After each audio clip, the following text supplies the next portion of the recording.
നമസ്കാരം. ചതിയുടെ മറ്റൊരു പേരായി മാറുകയാണ് ചൈന എന്ന രാജ്യം. ഇന്ത്യയുമായി നല്ല നയതന്ത്ര ബന്ധമാണ് ആഗ്രഹിക്കുന്നതെന്ന് പുറമേ പറയുന്ന ചൈന യാഥാർത്ഥ്യത്തിലേക്ക് വരുമ്പോൾ പുറകിൽ നിന്ന് കുത്തുന്ന നിലപാടാണ് സ്വീകരിക്കുന്നത്. അതിർത്തിയിൽ ചൈന തന്ത്രവും കുതന്ത്രവും മാറി മാറി പയറ്റുന്നുണ്ട്. ഒരു വശത്ത് സമാധാനം വേണമെന്ന് പറയുകയും മറുവശത്ത് അസമാധാനത്തിന്റെ വിത്തുകൾ പാകുകയുമാണ് ചൈന ചെയ്യുന്നത്. ഇപ്പോൾ ചൈനയുടെ കാര്യത്തിൽ മുന്നറിയിപ്പ് നൽകിയിരിക്കുകയാണ് കരസേനാ മേധാവി. യഥാർത്ഥ നിയന്ത്രണ രേഖയിലെ ചൈനയുടെ ഗ്രേ സോൺ തന്ത്രങ്ങൾക്കെതിരെ മുന്നറിയിപ്പ് നൽകിയിരിക്കുന്നത് കരസേനാ മേധാവി ജനറൽ ഉപേന്ദ്ര ദ്വിവേദിയാണ്. ഇരു രാജ്യങ്ങളുടെയും അതിർത്തിയിൽ സ്ഥിതിഗതികൾ നിലവിൽ സ്ഥിരതയോടെ മുന്നോട്ട് പോകുന്നുണ്ടെങ്കിലും കാര്യങ്ങൾ സാധാരണഗതിയിൽ അല്ലെന്നാണ് അദ്ദേഹം ചൂണ്ടിക്കാട്ടുന്നത്. ചാണക്യ ഫോറം ഡയലോഗിന്റെ മുന്നോടിയായി നടന്ന പരിപാടിയിൽ സംസാരിക്കുകയായിരുന്നു ജനറൽ ഉപേന്ദ്ര ദ്വിവേദി. ഇന്ത്യയുടെ പ്രതിരോധ നിലപാട്, പ്രാദേശിക സ്ഥിരത, സംയുക്ത സൈനിക ആസൂത്രണത്തിന്റെ പ്രാധാന്യം എന്നിവയെക്കുറിച്ചുള്ള പ്രധാന ഉൾക്കാഴ്ചകളും അദ്ദേഹം എടുത്തു പറഞ്ഞു. അദ്ദേഹത്തിന്റെ വാക്കുകളിലേക്ക് വന്നാൽ, വടക്കൻ അതിർത്തികളിലെ നിലവിലെ സ്ഥിതിഗതികൾ ചർച്ച ചെയ്യുമ്പോൾ നയതന്ത്ര ഭാഗത്തു നിന്നും പോസിറ്റീവായ സൂചനകൾ ലഭിക്കുന്നുണ്ട്. എന്നാൽ യാഥാർത്ഥ്യത്തിലേക്ക് വരുമ്പോൾ സ്ഥിതിഗതികൾ സാധാരണ നിലയിലേക്ക് എത്തിയിട്ടില്ലെന്നാണ് ദ്വിവേദി അടിവരയിട്ട് പറഞ്ഞത്. ആശങ്കാജനകമായ മേഖലകളിൽ 2020 മുൻപുള്ള സമാധാന അന്തരീക്ഷം പുനഃസ്ഥാപിക്കുകയാണ് ലക്ഷ്യമെന്നും കരസേനാ മേധാവി പറഞ്ഞു വെക്കുന്നുണ്ട്.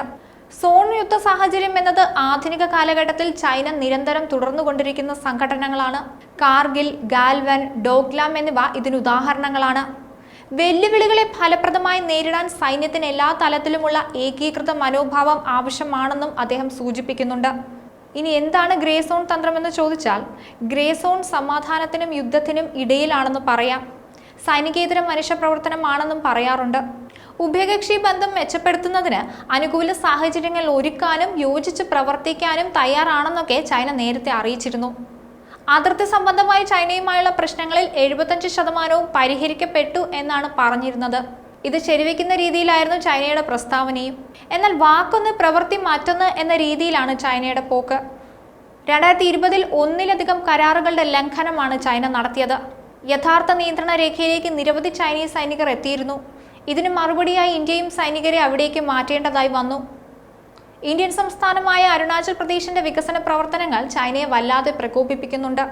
1962 ഇന്ത്യ പാക് യുദ്ധാനന്തരം ഇരു രാജ്യങ്ങളും തമ്മിലുള്ള നയതന്ത്ര ബന്ധം പുനഃസ്ഥാപിച്ചെങ്കിലും പ്രശ്നങ്ങൾ ഇനിയും പൂർണ്ണമായി പറഞ്ഞു തീർത്തിട്ടില്ല എന്ന് തന്നെ പറയാം. മറ്റു രാജ്യങ്ങളുടെ അതിർത്തി പ്രദേശങ്ങൾ കൈയടക്കുന്നത് ചൈനയ്ക്കൊരു വിനോദവും ഹരവുമായി മാറിയിരിക്കുന്നു.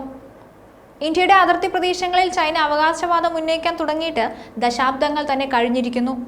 അതുകൊണ്ട് തന്നെ അതിർത്തി പ്രദേശത്ത് സ്ഥിരമായി പ്രകമ്പനം സൃഷ്ടിക്കാൻ ചൈന മടി കാണിക്കാറില്ല. അതിനായി ഏതറ്റം വരെ പോകാനും ചൈന തയ്യാറാണ്. ചതിപ്രയോഗത്തിലൂടെ പിടിച്ചെടുക്കാനും ചൈന ശ്രമിക്കാറുണ്ട്.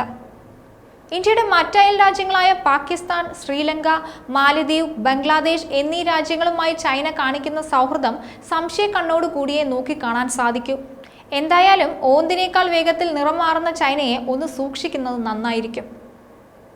ന്യൂസ് ഡെസ്ക് ഈനാട് മലയാളം.